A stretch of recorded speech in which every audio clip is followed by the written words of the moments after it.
Samech Vav, hey, the Tamuz, Hatavshin Samech, page Kuf Ein Gimel.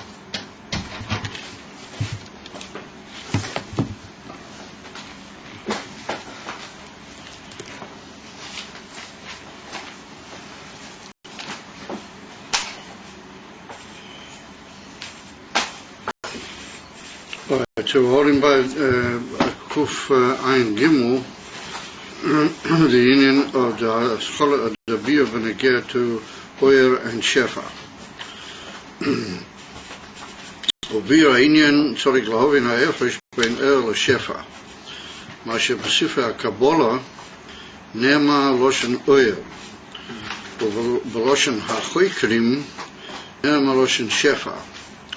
So the union of Sifrei Kabbalah is the Kavanah of the great Kubalim, particularly from the time of the Arizal and further, and even some of them maybe prior to the Arizal, they described or they called the divine influence and the divine emanation which led to the whole union of the creation, they call it Oyer. And it's just different madrigas in the union ha'oyer. We find that it's oyer hamamali of oyer ha'seiv the kol madrigas benegir to the amshocha and the revelation of Elikus are nikoim b'shem oyer. Choikrim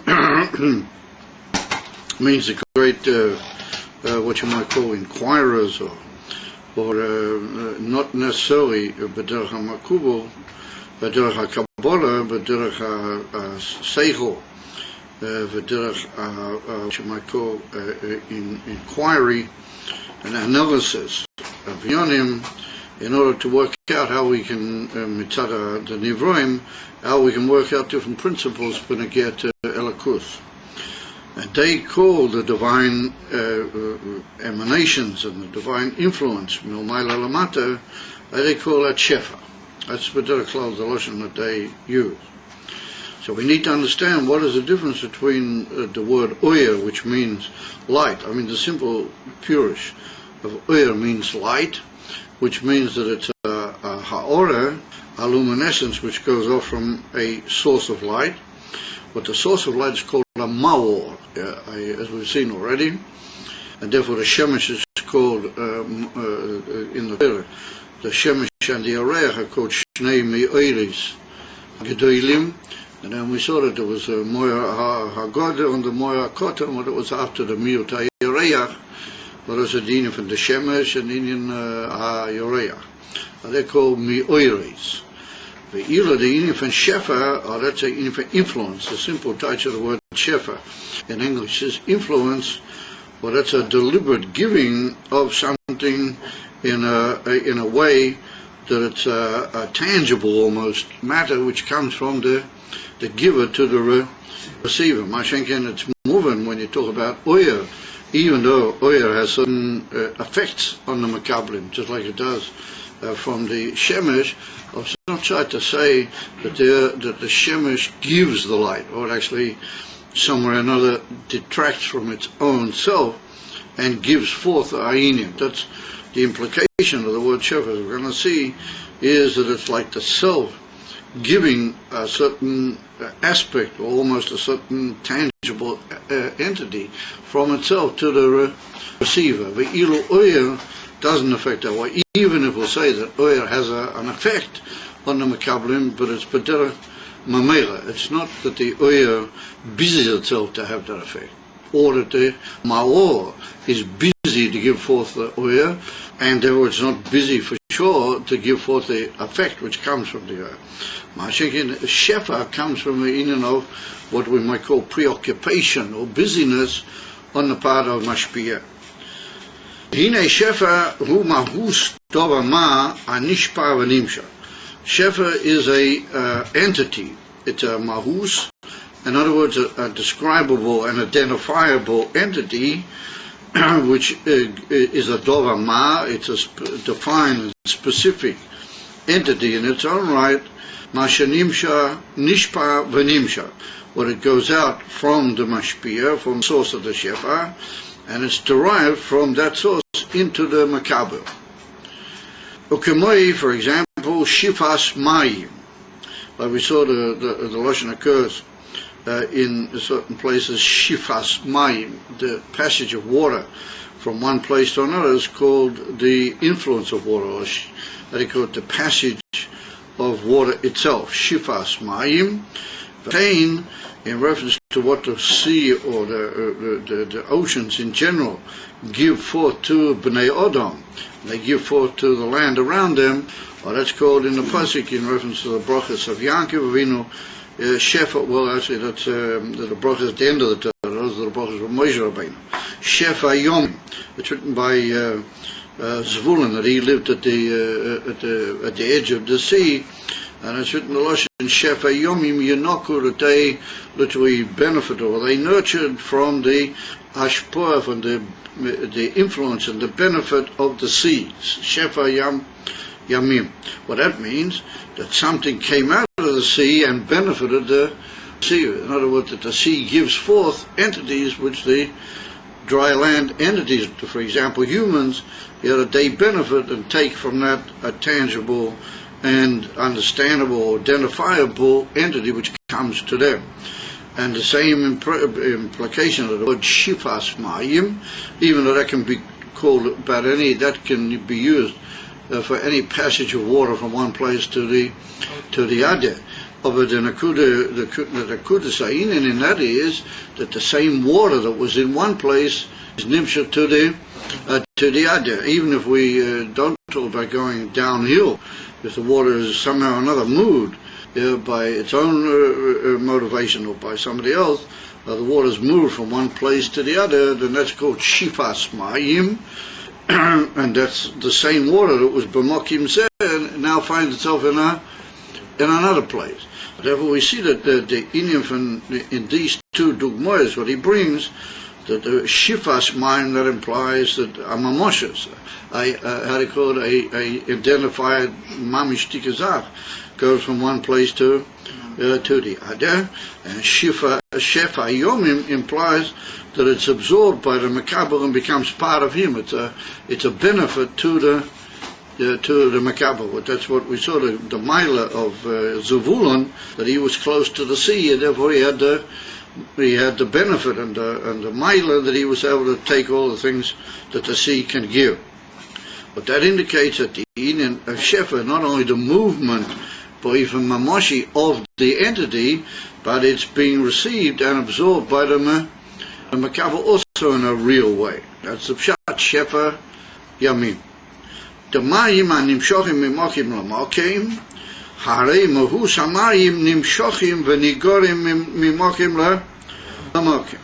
That if we take the closest idea of water moving from one place to the other, then the water which is nimshach, then the mahus hamayim, the very same entity and essence of that water in all its identifiable aspects, there was b'mokim echad nimshach v'nigra, it becomes dragged or geschlept, as I say in Yiddish, mimokim from one place to the other, meaning that the original water doesn't remain, any of it, left in the early place, but it all moves in its exact mahus out was prior to that to the other place. And that's the inyan of the same water is nimshach v'nigra mimokim lamakim, and that's more in the etzem inyan of the tais shifas mayim.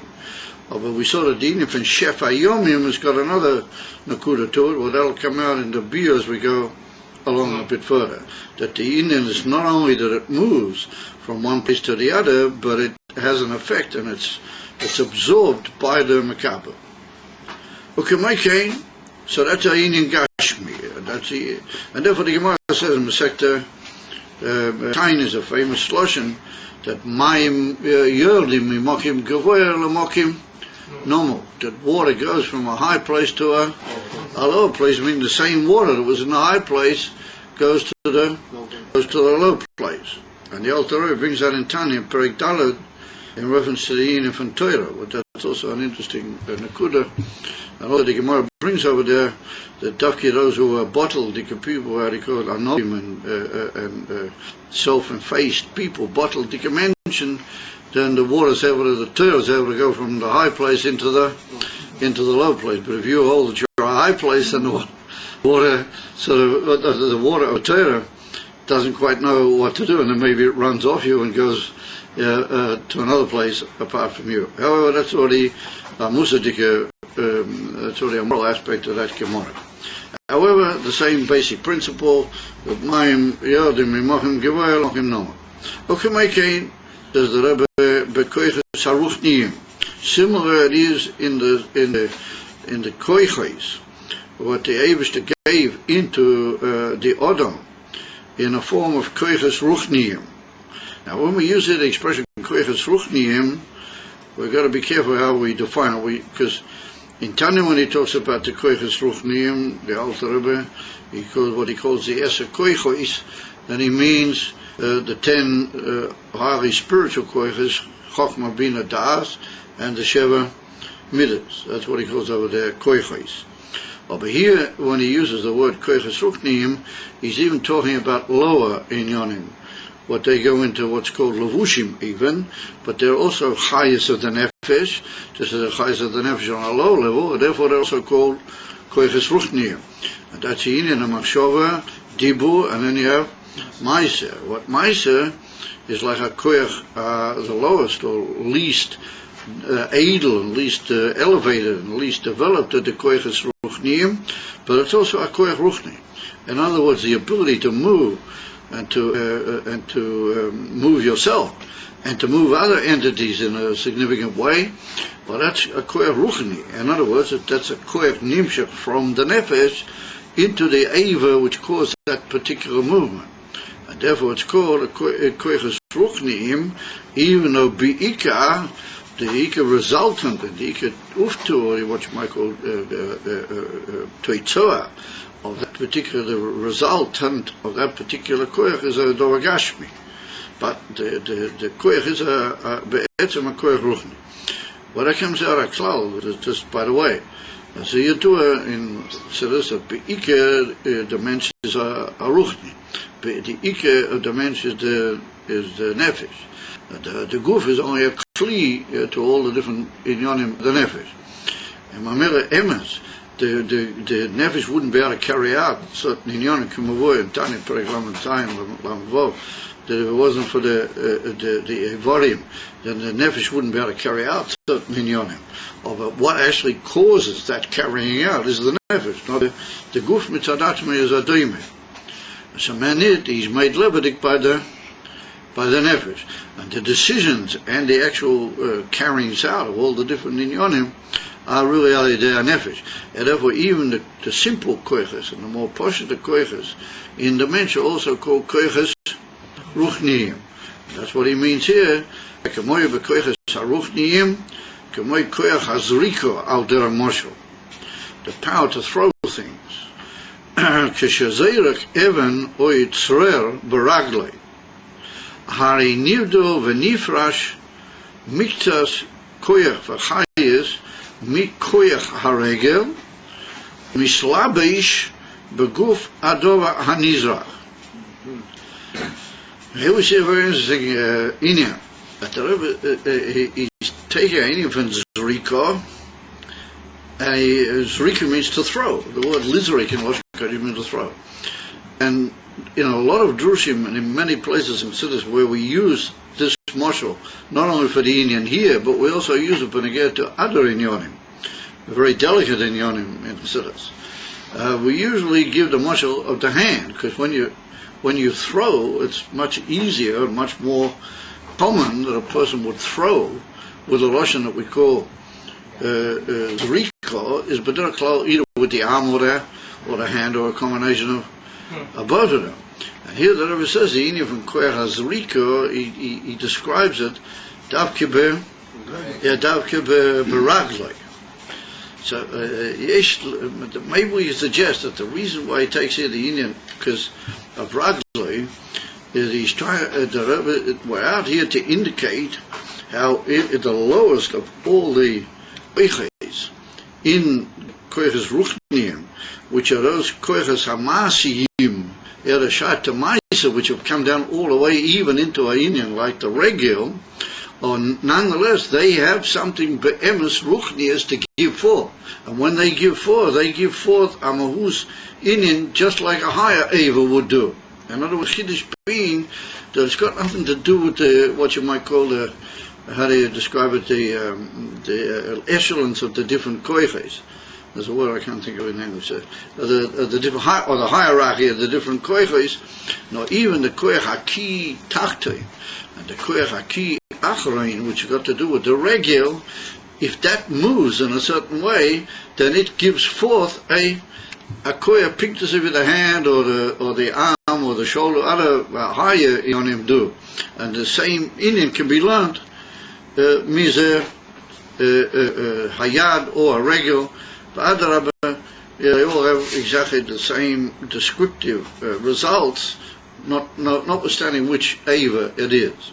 That's one of the reasons why he brings Dafka from the Regel. That he indicates that even though it's a Koyach Hayosa Achrei, it's a very low and sort of what you might call a common type of Koyach Ruchni being Nimshach, but nonetheless it has exactly the same influence as a higher koich would have.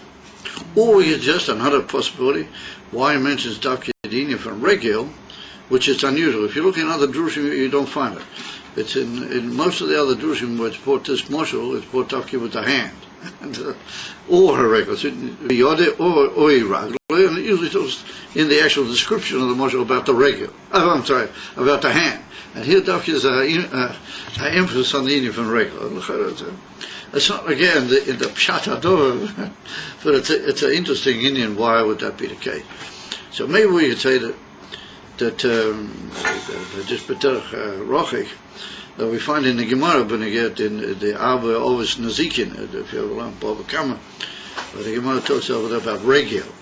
One of the Arba Ovis name is regil, and that's when a behemoth or other animals which belong to a certain balabas, that they walk and they, through the movement of their feet, they cause things to jump, and those things jump and hit something else and cause a damage to another balabas, and that's called regil.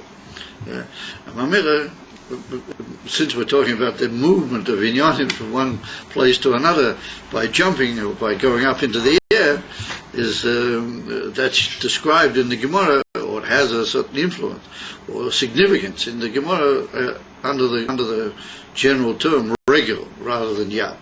Anyway, whatever. It's interesting that the Rebbe brings Dafka from the foot. Anyway, Evan or Itzrer means a bunch of small stones. Baragloi, Hari Nivdal v'Nifrash, Miktas Koyach v'Chayes, Mikoyach Haregel. Now that expression, Koyach v'Chayes, is a very meduyak. It's well known and brought down in other drushim. And Siddur, I don't know if anybody's here, we once learned the difference between Koyach and Oyer and Koyach v'Chayes. We didn't know that in this class, and probably in our previous class. In some of Beis, there's a whole big arenas about that. And also, it's Mavur in Kama Drushim, particularly in the Rebbe Nishma Seiden in Tovrei Samech, in the early part of the Hemshech of Tovrei Samech. There's also a big beer, when I get to the Indian from Koyach v'Chayes. We find Oyer v'Koyach v'Chayes. And the Alter Rebbe in Tanya, in Perek Nun Gimel, if you look, sorry, not Perek Nun Gimel, Perek Nun Aleph, the Alter brings out there the expression, Koyach, he brings out the Oyer, V'Chayes, V'Koyach, and he says it about 3 or 4 times over there. He says Oyer, and then he says Chayes, and then he says Koyach. Here the Rebbe says Koyach V'Chayes, of Yesh L'Daktik, because it's not just stam. Yesh B'Se Inyan Masuyam, that what the Eivorim give off is called Dafka Inyan from Koyach, and the Pnimis of that is called Chayas. Maybe we don't get too involved in that at the moment, because it might take us onto a side track. Suffice it to say that when you give off a specific power from the body, with it's identifiable in not only its direction, nor in its actual, what we're going to meet the word pull in a second, in a pu'ula, in a direct, definable goal, then that's called koyach. That's called considered the inyan for koyach, and that is a giving forth of something which eventually enters into a dova nivdal, and that's exactly what we're going to see here. It goes into something separate, and therefore b'pnimius or lamaila, it's got to do with the hashpur from the kelim, and for that matter the whole hashpur kelim themselves. Anyway, so he said what happens is that they're separated off, nivdal, nifrash, that's literally derived out. Miktas min koyach v'chayis, mikoyach haregel, that the regel of a mensch has got in itself chayis, and it's got the ability to give forth a koyach through that chayis, and so it gives off and is separated off, mamish, a defined, that's what we said just now, that's the concept of the word koyach, a defined and reckoned out spiritual force which goes out with a direct aim and it has a direct result, and that goes out from the regel umislabish beguf hadova hanizra, and it enters literally the guf hadova hanizra. It has an effect on the thing which is being thrown. Yeah? Now the truth is it's not really mislabish. That's what we'll soon see in a second. Hagam she'ena mislabish bepnimiyusay mikol mokem nikra ze mislabish mepnei shekoyach apoyo b'pchinas pu'ula v'lo b'pchinas siba. So here we made up with some very interesting inyanim. Ki kasher zeirav no maila lamata.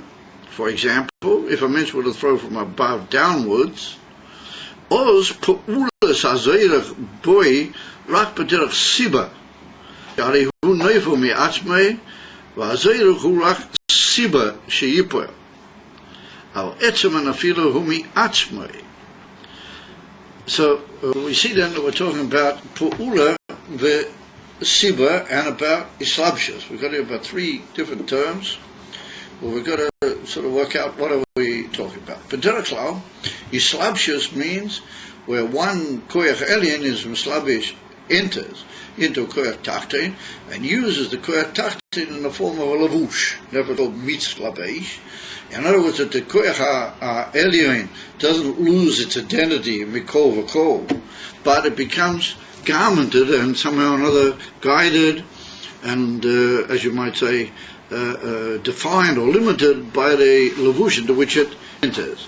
For example, when you put on a lavush, then that makes all sorts of things possible for you, but it limits you in some way, and in some way defines how you're going to function, and it adds to you in the form of making you express yourself in your surroundings.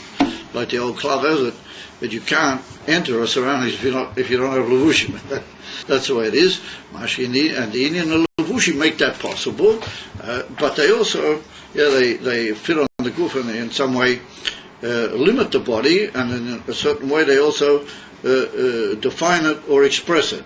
Because if it's a good lavush, it makes the mensch look somewhat impressive. It has a certain effect on him, which means that the higher koyach, by entering a lower koyach, b'derech islabshus, is defined, altered l'mayl yusa b'derech klal, not in a way that alters the very essence of the higher koyach, but there's a very profound interreaction from the lavush into the higher koyach, and that's what we call islabshus in service.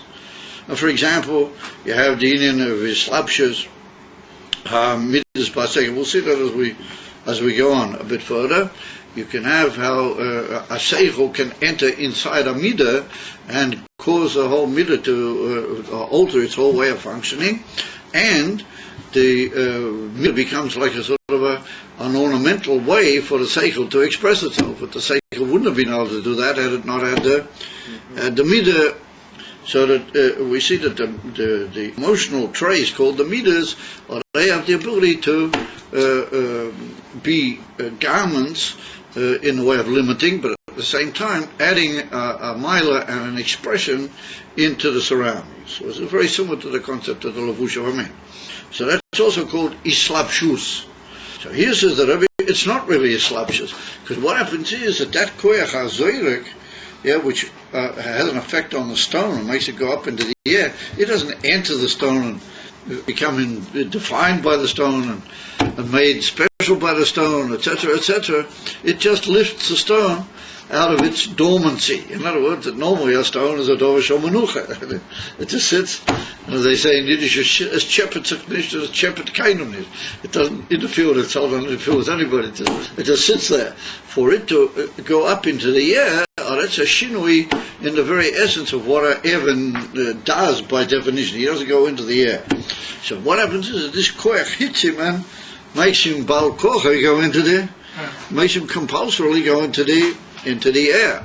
So it doesn't really enter the stone. You can't really say it enters the stone, but it gets around him and lifts him up. So the truth of the matter is it's a form of a makiv, but it's not called makiv, it's called hislabshus.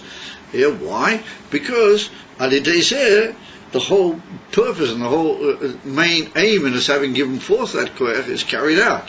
So it's like as if the stone and the inner have got together to carry out a specific goal and a specific result. And so in that border, what we call it hislabshus. But the real concept of hislabshus, we see a bit later on as we go, it's a more intimate entry of the higher koyach into the lower koyach. So that was that it was not really hislabshus. Well, that koyach which goes out from the nefesh into the stone doesn't really enter the pneumius of the stone. It just holds it or forces it to go out. Mikol mokim nikra ze mislabish mipnei shekoyach hapoyel poyel b'pchinas pa'ula oy b'pchinas sibo. Here we meet up with a very important Indian. The Rebbe said, why is it called mislabish, even though it's not really mislabish? He said, because it's a inyan of pa'ula and not a inyan of a sibo. Now, earlier in the Hemshah, I think maybe in the previous Maimah, at one point, we discussed the whole inyan of the word sibo, compared to the inyan of ila v'olo, compared to the concept of siba.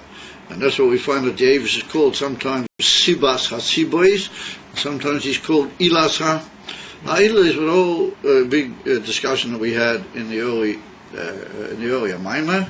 And we pointed out that the word Sibor means cause.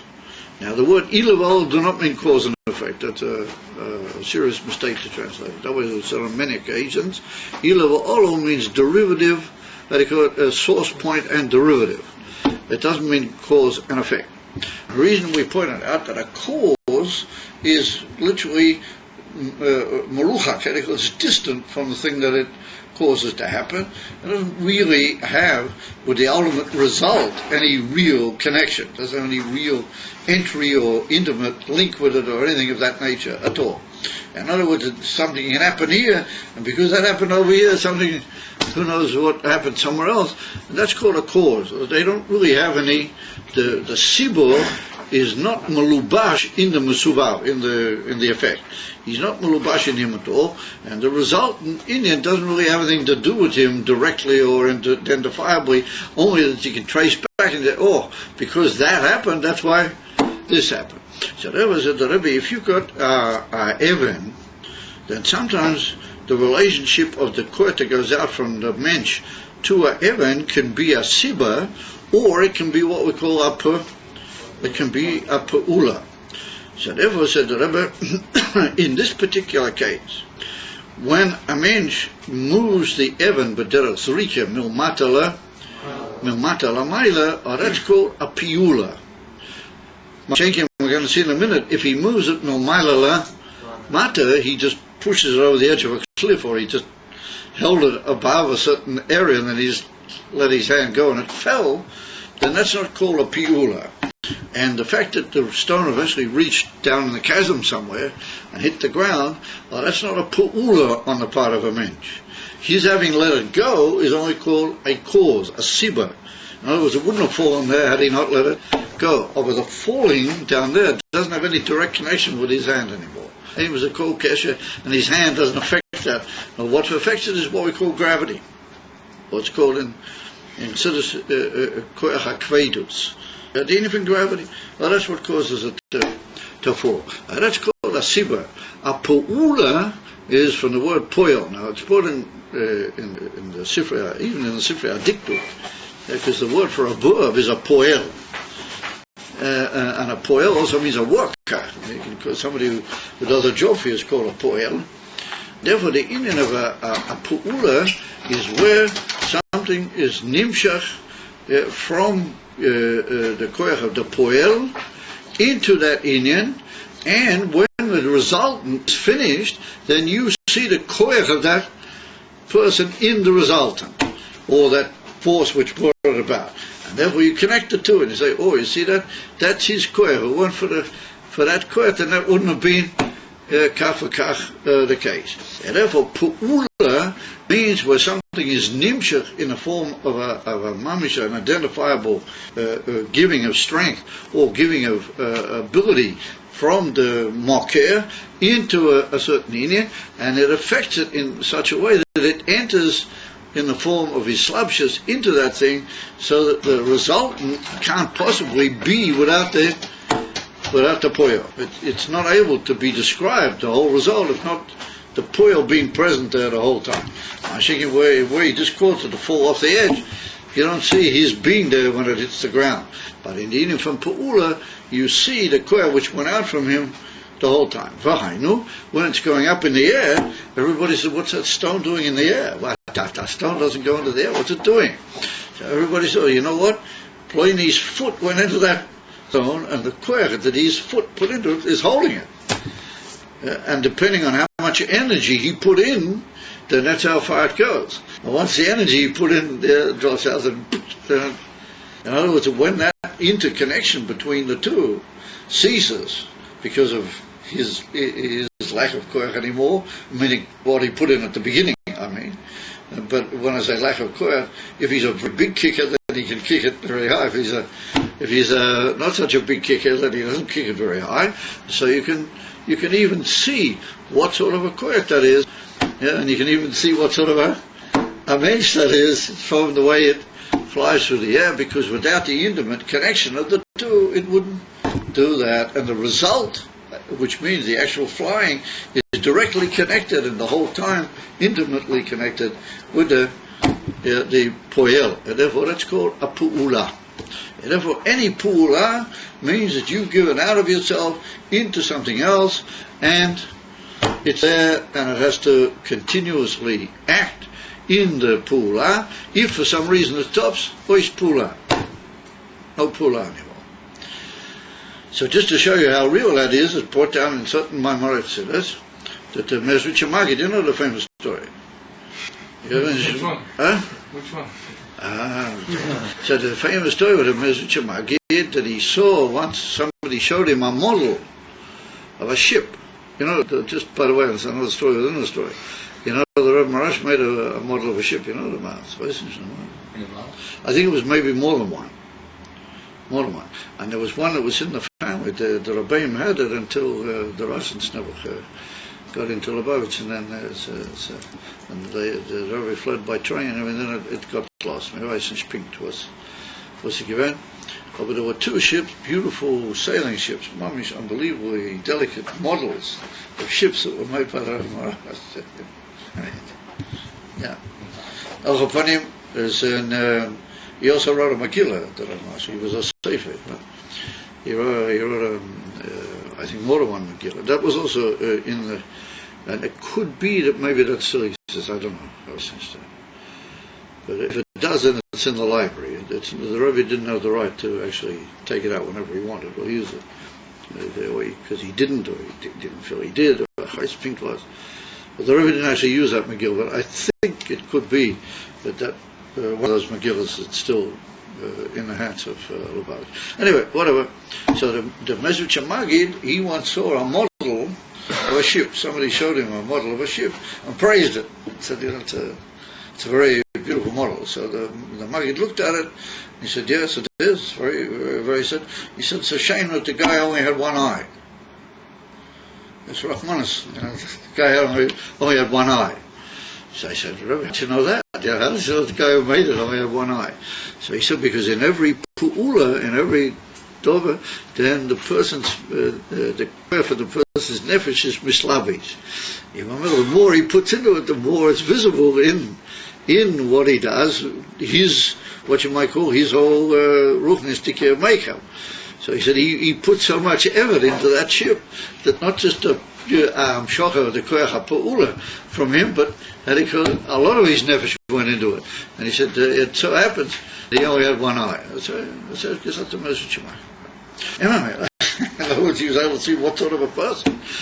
So from them, for statement that the whole union of a pa'ula is you give out from yourself into the dover hanifal, just that a ship is made out of diamond dicke Sachen, is whether it remains, the pool that you put into that remains, and the Tashavir gets one in the flame lost, or it gets destroyed, or the koyach, the union of the two koyachs remains.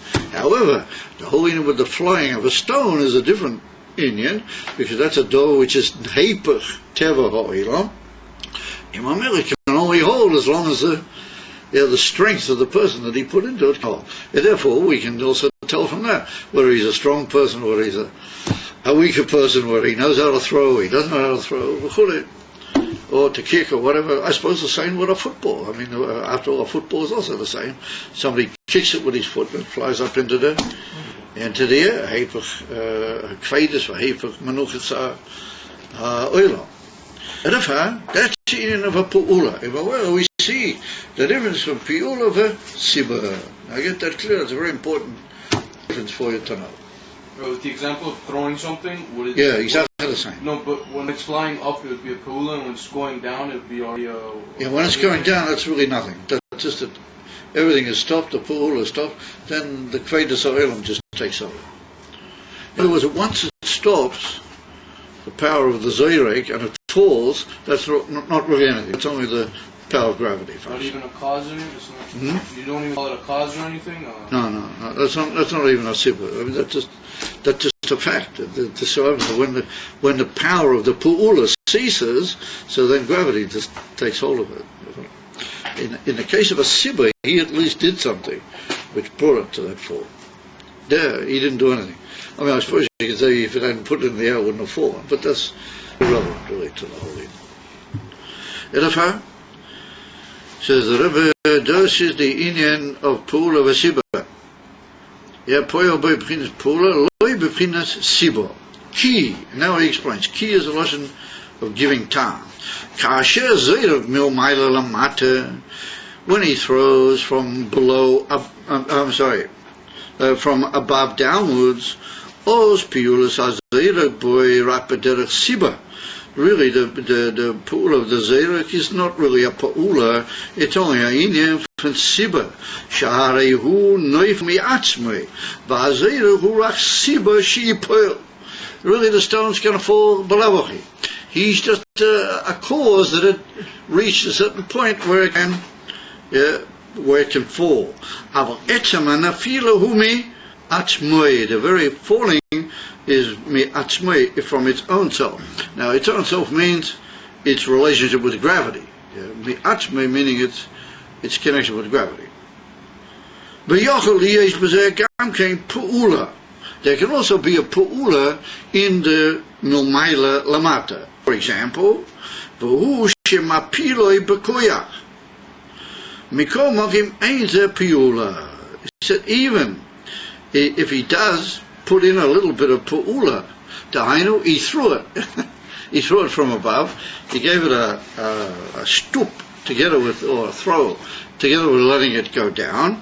So then said the Rebbe, he has interfered a little bit here, because he's made it go down, as it were, faster. I don't know if it would go any further than what it would go normally.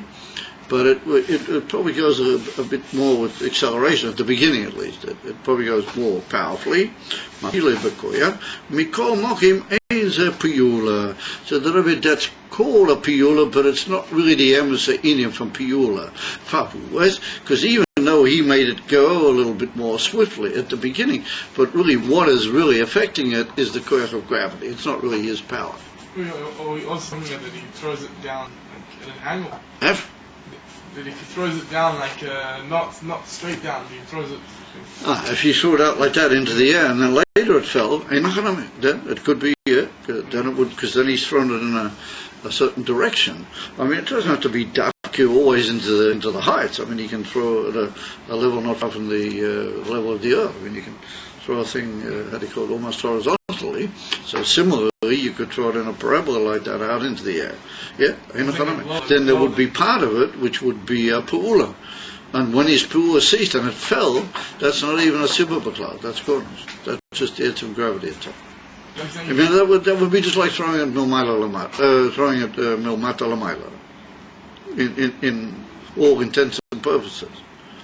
He said, when he throws it from the bottom upwards, and that is heipach teva ha'even, and that's a very opposite of the koyach ha'even, hari koyach ha'zoira poi b'pchinas pu'ula. The power of the zoirach inside that stone is now in the form of a achieving effect, pu'ula. Shazo islabshes koyach ha'poel bi'anifal. That's what we call the islabshes of the power of a giving force inside the receiver of that force. But the koyach ha'poel is in the nifal. He is a nifal. He becomes a passively affected thing. He's not just not acting. He is acting now, but he's acting under a force which came from outside himself, and that's called koyach ha'poel be'nifal. Remember, he's called a nifal, and the one who's doing it is called the koyach ha'poel. Now you should realize that these are very, very basic expressions. They occur in many Jewish chassidus, and the definition of them is not always 100% clear. Therefore, you should make careful note of the way that we're defining these things for you. So,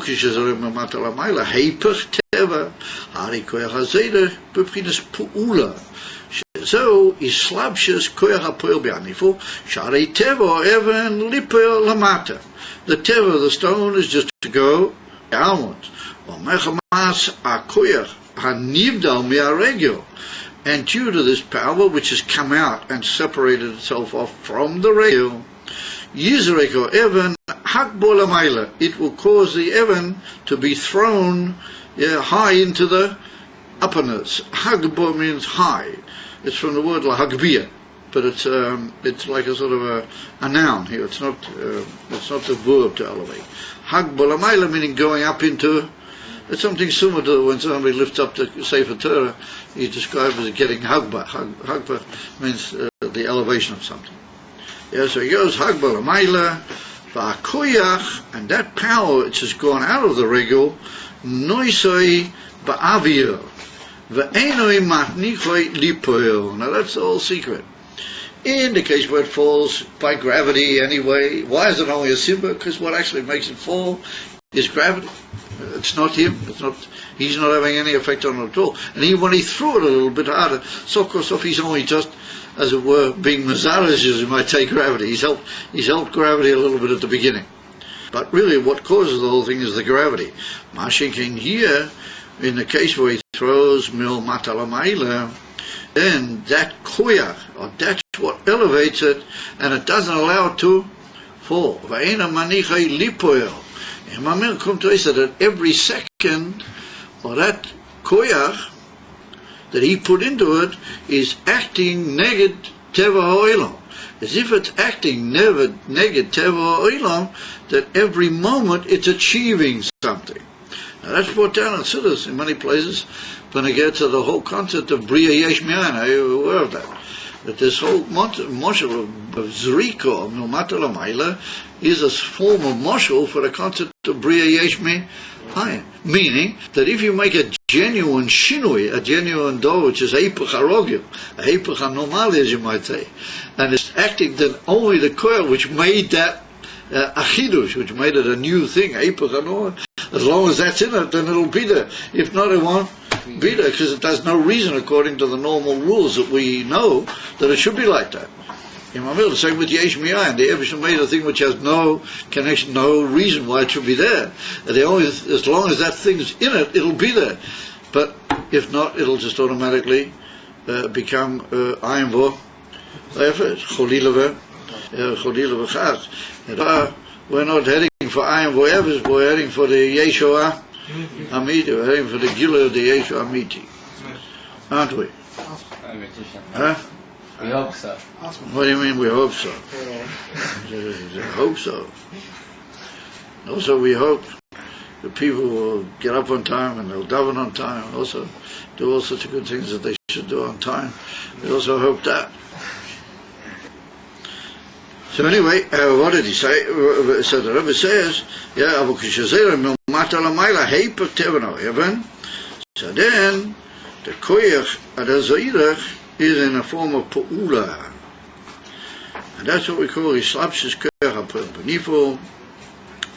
Ve'ina Manikri LePoel. Sure? Doesn't allow it to fall down.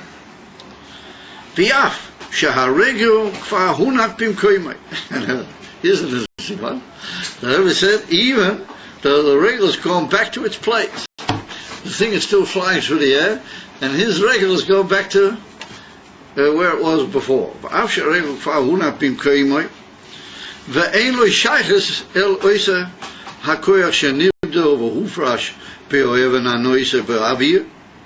He said his foot has already gone back into its place, and it doesn't have any more connection with that particular koyach which separated and was derived out from it into the heaven and caused it to go up into the air. We call mokim. Be'es hazriko ari nimshek ma'us koyach haregel be'o'even yeshanoise ba'aviyala. So he says, nonetheless, even though the foot now has gone back to its place, and his foot is standing normally, and now the heaven is still flying in the air. He said, nonetheless, that the moment that it did actually do the zriko, mikol mokim be'es hazriko, at the moment that it actually kicked the stone or elevated it with his foot, nimshach mahus koyach haregel bo'even, then the very essence of the koyach of his foot went into the stone, shenoi soi ba'avil la'mayla, because it carries it and elevates it la'mayla, v'lochein oise shinui v'spailas boy, meaning in the regular, that it makes a change and a what you might call almost an emotional effect, ispilas, not emotional, but how do you call it, a sort of a self-affectedness, ispilas boy in the regular. Shetzodik lizroik v'lo yizroik mi'atzmei. He has to throw, but it won't just happen on its own. Lo yizroik mi'atzmei. He can't just stand where he is and say, oh yes, I'm going to throw. He has to make an effort. That's the idea of his pilas. Be'es hazrika eina yochol lahale peraglo. And be'es, he does the actual throwing, then he can't go with his foot. He's not able to go with his foot. He has to dafki make the foot elevate the stone into the air. Masha enken la'acha hazrika. After he's actually done that, haregel b'manuva. The Rebbe goes back into a state of rest, v'hashkeit, and even peacefulness. V'gam yochol lahale peraglo. If he wants, he can even walk around and do what you might call the usual thing with a regular. And that is to walk out. But he might take a couple of paces back and forth. In the meantime, the stone is still flying in the air. So I saw to Shaila, what's this whole inyan of stressing to be quite bariches? V'hainu, let's finish off the sentence. Yeah, v'gam yochel al b'roilo, v'hainu, what does that mean to tell us? Mipnei shenitfas unislabish bozeh, lochein oise boi shinui v'ez pilers. And therefore it makes him a shinui and his pilers. Why? Because he's been nitfas and mislabish. Here we see a new step in the argument. It's very common in the words of the Rabbeim that even though they look to be adding, further lashonos of explanation in a union, really they've taken me a step further. And it's obvious that this arichas of the description of the fact that the regel after it's already thrown the thing can be just go back to a state of peace, or it can even do its normal work to walk around. If it would have just stayed like that, if it would have just walked around or stood calmly in its place, then the Evan would not have gone into the air. So obviously that's coming to add to me a whole new concept, which is important for understanding what is the union of Ashpah. But it's written in that word nitfas, tfisa. And who we have to say l'chora boifim kotzer. Not only does the mashpia give forth something from himself, and he does it in a way that enters the mahus of that something that he gives off, nibdal v'niflat, it goes off from him, and causes this whole amazing change in the teva ha'olam, which is that the heavens now are going into the air. He said, you might think that he does that in a completely, what you might say, indifferent way. That even Hanami, benegir to the kuach of his regel, and benegir to the thing which is moving, that's like a sort of a pool and an interaction. But there to mention himself, there to kilo regel from which it all comes, it gave that in a slightly indifferent way. And therefore said that is not the pshat.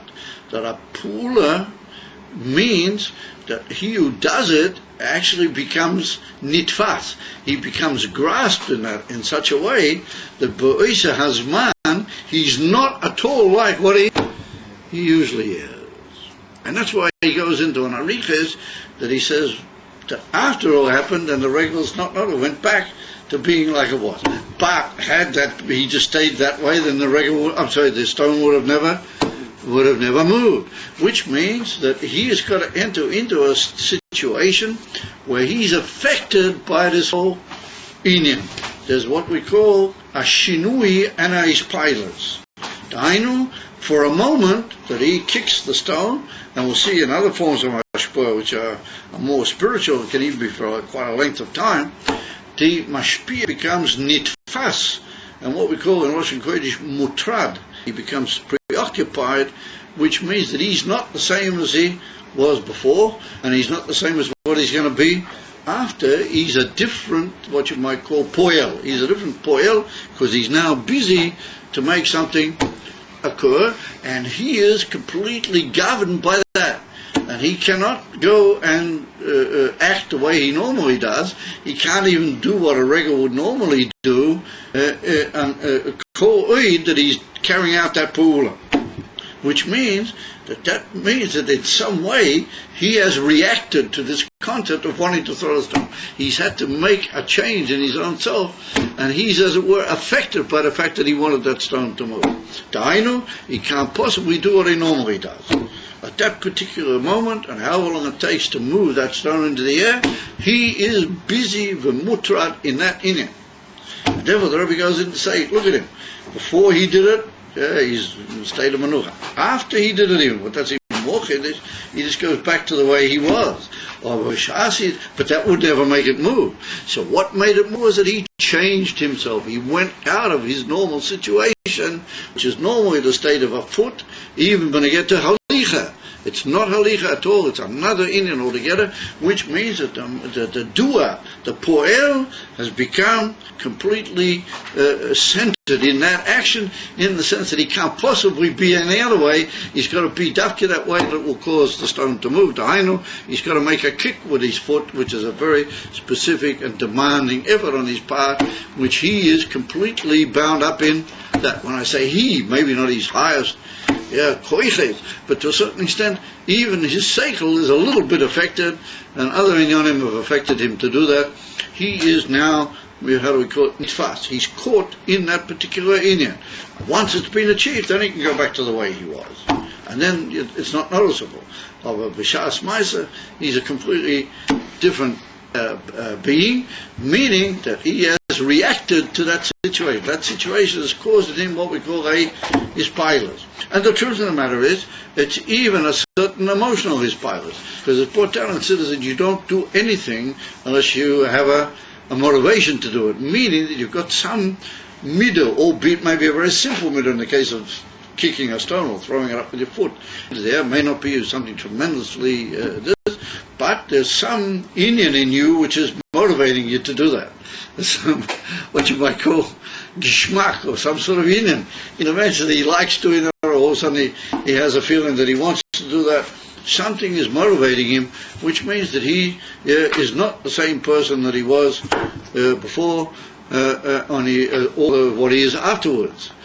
He's a court foil. He's a court individual in a specific action, and that's what we call pu'ula. So take this cloud in your hand, and wherever there's a pu'ula means that there's a pu'el and a nifal, and that the two are interreacted and interrelated in such a way that the pu'el is nitfas in the pu'ula, and he's even to a certain extent mispoil miser. And not only is he mispoil from b'shas ma'aser, he can even be later mispoil. He can be very pleased with the ultimate results. He might even have a certain nachas ruach that it happened the way that he wanted. What's the difference between this and Ilav Olo? What's the difference between this and Ilav Olo? Ilav Olo is, well, to a certain extent, I'm not necessarily suggesting that there is a tremendous difference, because to a certain extent, Ilav Olo is a form of pula. And if we're going to see here a little bit further on in the mind, they're actually going to make a delicate difference in Seichel Midas between what he calls Emesa Ilav Olo in Seichel Midas, and what is not Emesa Ilav Olo. And what is not Emesa Ilav Olo is what we normally understand, Seichel Midas, and that's not a pula. That's what he says. So from that it's mashma that Ein Chanami. Ilav Olo is to a certain extent, and then we see that the Ila is busy with giving forth its Olo. Definitely. And only when it functions in a certain way is the Olo going to go. Is the Olo going to go forward? But in the Ila and Olo, do they both affect each other? Yes, they do. Maybe not in the way that they do in Malacha and things of that nature, but there's definitely an interaction between the two. Once the midah has come about, then that to a certain extent is a shleimus and an achievement like Gabi the Seichel. For example, in the case of ordinary Seichel and ordinary midas are not illiberal. That's what he says later on. So it's not really a genuine, that's Mavur, that's not really Ilav Olo. When there's a genuine connection between the Ila and the Olo, then the Olo is a form of perfection, Lagabi the Ila. And that's a certain ispilus, a certain, sense of perfection on the part of the Ila, definitely. Which means that if he hadn't given forth that in it, he wouldn't have that nachas ruach, or that satisfaction with him. There's a certain interaction between the two. A feeling of what you might call shleimus for oid dvarim ke'ela. We'll see as we go along that the emesa interrelationship of two koiches b'derech Ilav Olo is pu'ula. Yeah. But we have to be careful to differentiate in different sort of different inyanim per se. Are we saying that the regal is the same afterwards, after the kick, as before the kick, and that there's not even any energy? it may be. Oh yeah. Excuse me 1 second. Can I move with this thing here?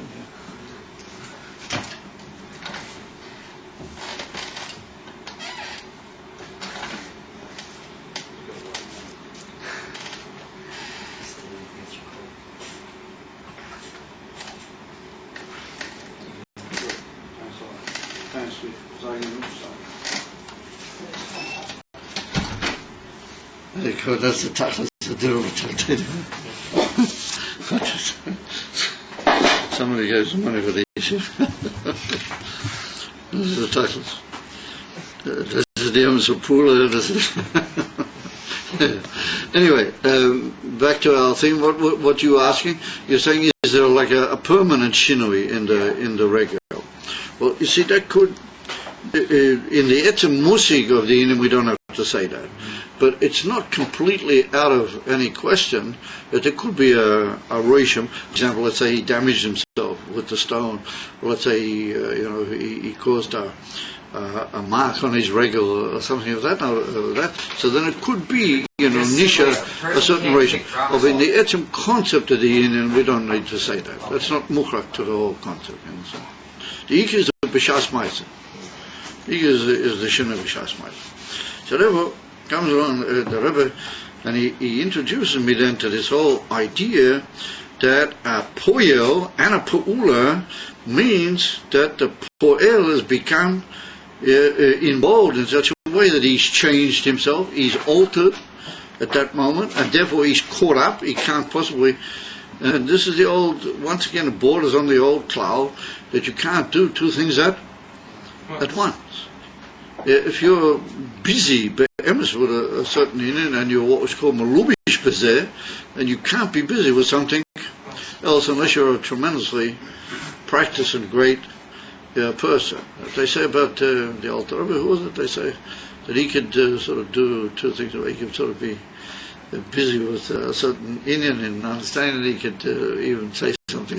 I forgot exactly how it works. But people who are tremendously elevated, they can maybe achieve it. But it's certainly not the teva oilam. When you're malubish with something, then you can't be malubish b'mashu acher.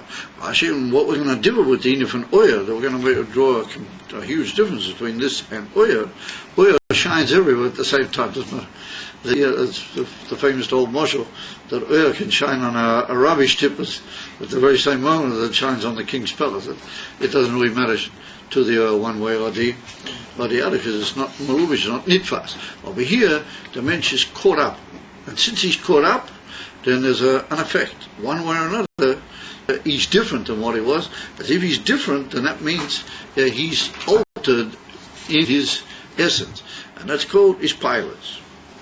Well, it's a really amazing analytical inquiry into this whole concept of shefa.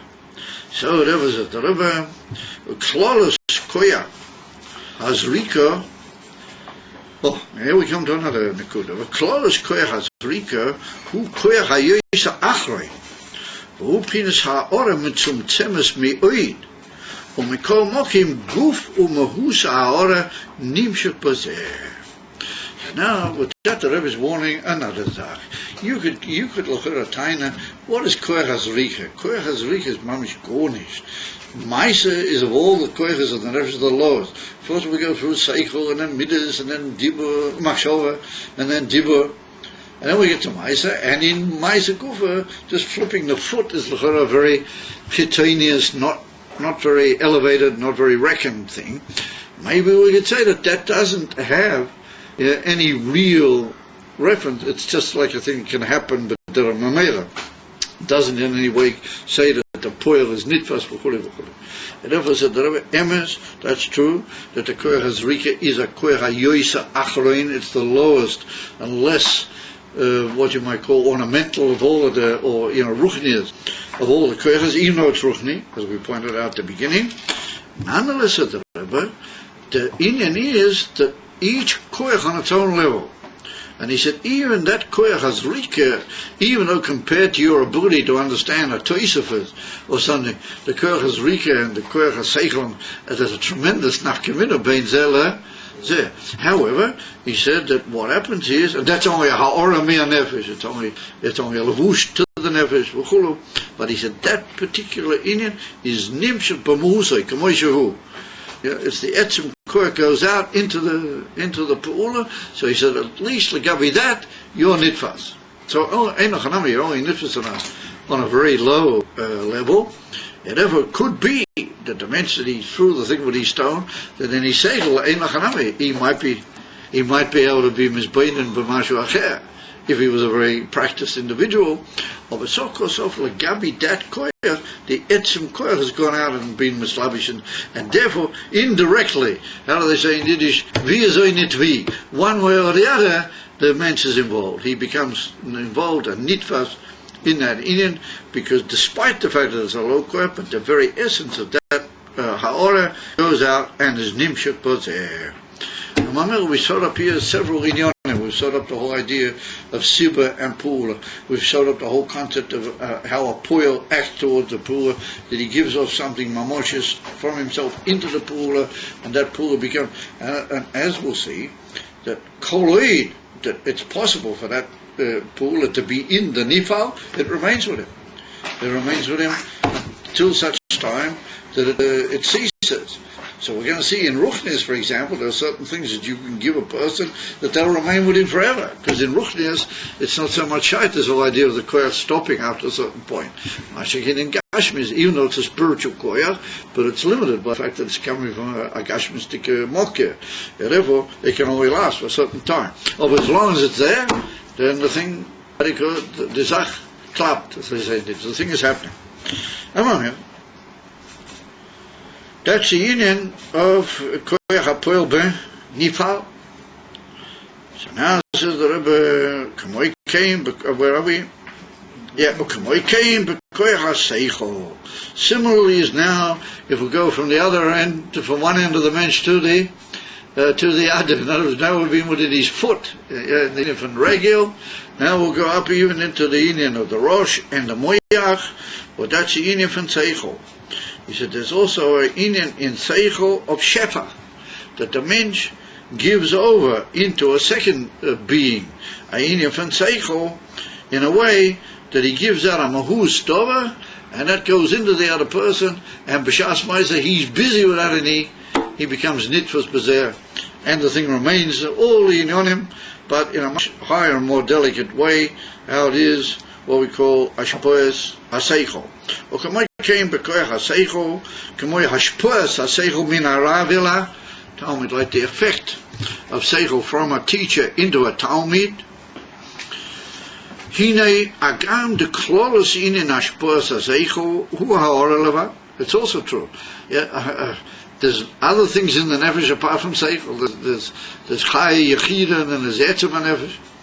So all the koyachas, doesn't matter which one of them, ultimately, as the Alter Rebbe points out in a famous maimah in the beginning of the Likutei Torah, in Loisash Bis Melech, in Vayikra, what he calls in Tanya, the Mahus Hanevish is really only Ha'orza. He calls the Eser Koyachas, he calls the Mahus Hanevish.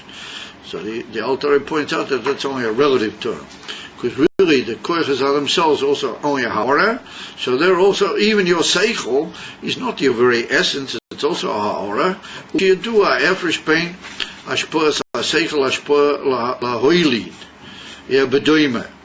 Shehi ashpoas atzmiyas, v'lochi nasim izeh mahus seichel eitelaben. So the Rebbe said that there's one on, that there is a form of ashpoa, which is ashpoa of the etzer. Not ashpoa, but the ha'ora. And he said that's what we call hiloda. When a man gives birth to a son or to a child, then there's nimshu from him ador atzmi. And what comes from that is another human being. So what he's done there is not only that he's given a idea to another entity, he's actually given a koyach of seichel to the other entity, which means the whole inyan is starting all over again, through his act of hoilah, which means that the very essence of what a mensch is gone from one out to the other, and not only does it have the powers of seichel and all the eser koichos, but also the very union of etem, ad etem nefesh, which means that hoilah is that one mensch that planted the essence of himself into another, and then it becomes another mensch, pink to say v'er.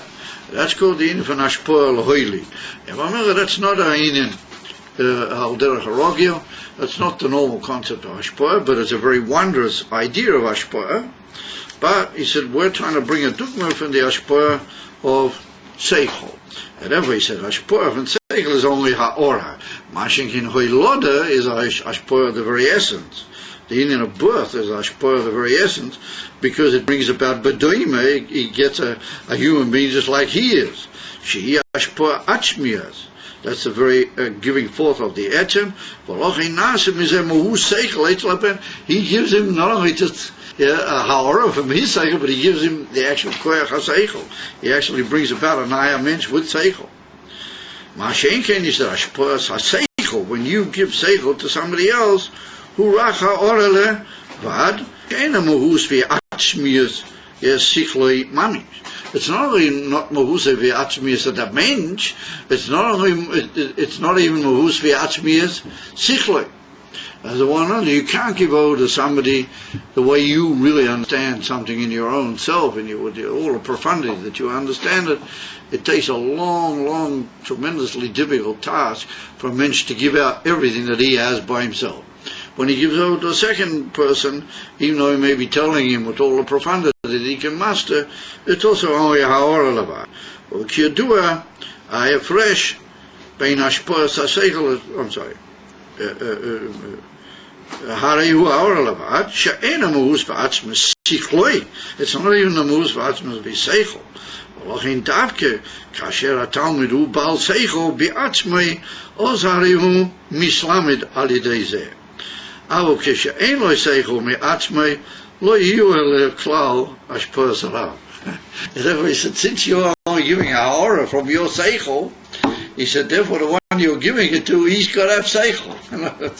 He's got to have the same inyan in himself. And if he doesn't have seichel, then he can be mashpiyah. It won't help. In other words, he's got to have a basic kli in himself to be mekabel what you're giving him, and that kli has to be a similar entity to what you're trying to give him. Favors, because you're not making him have seichel. In the case of Oilada, you give him the etzem power of seichel. Otherwise he wouldn't have that seichel of paklal. If the guy doesn't have seichel, you can talk to him for hours with the most perfect ashpoah, and it's at Kornishnit helfen. And therefore he uses in Yiddish, he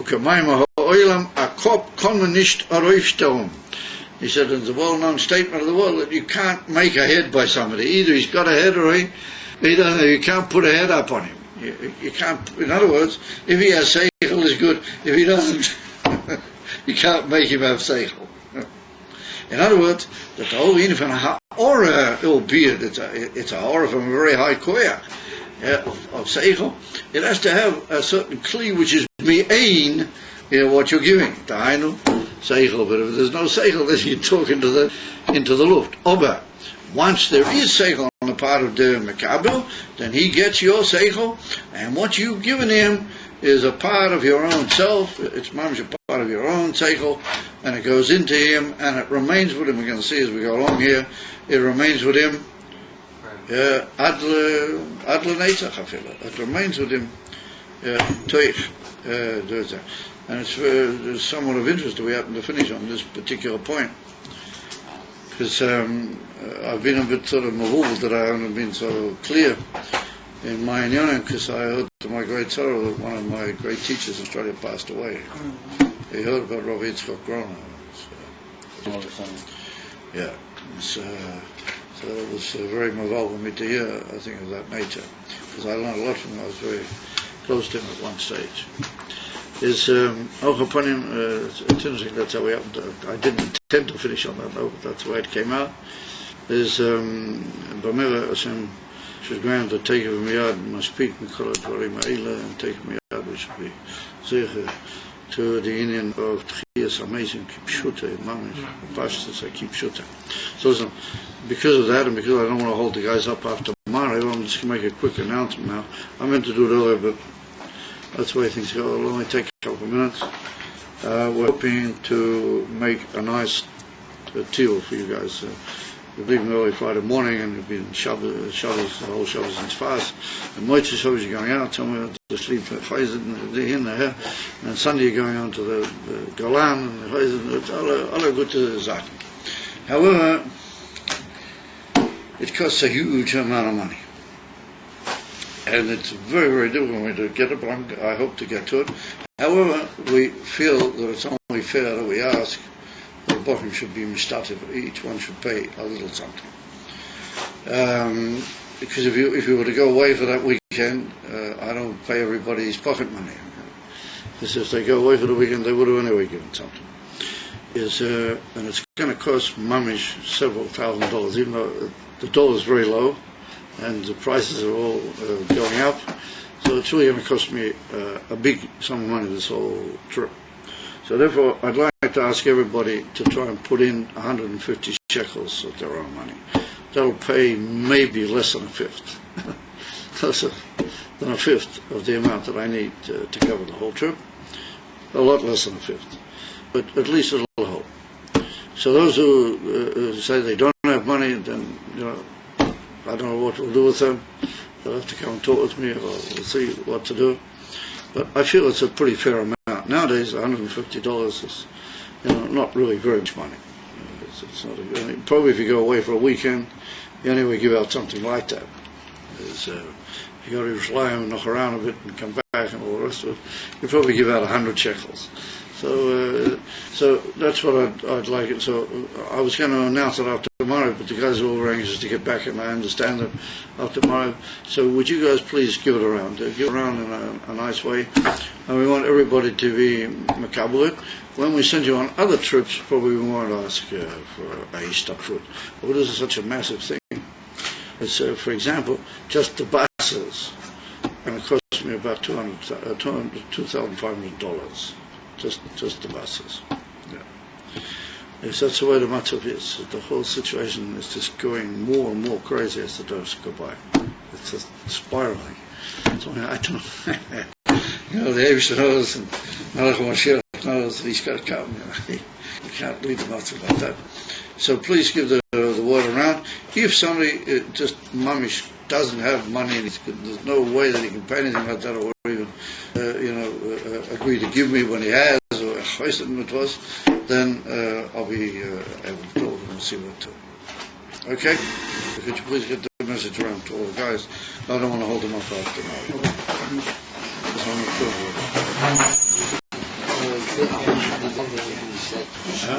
now.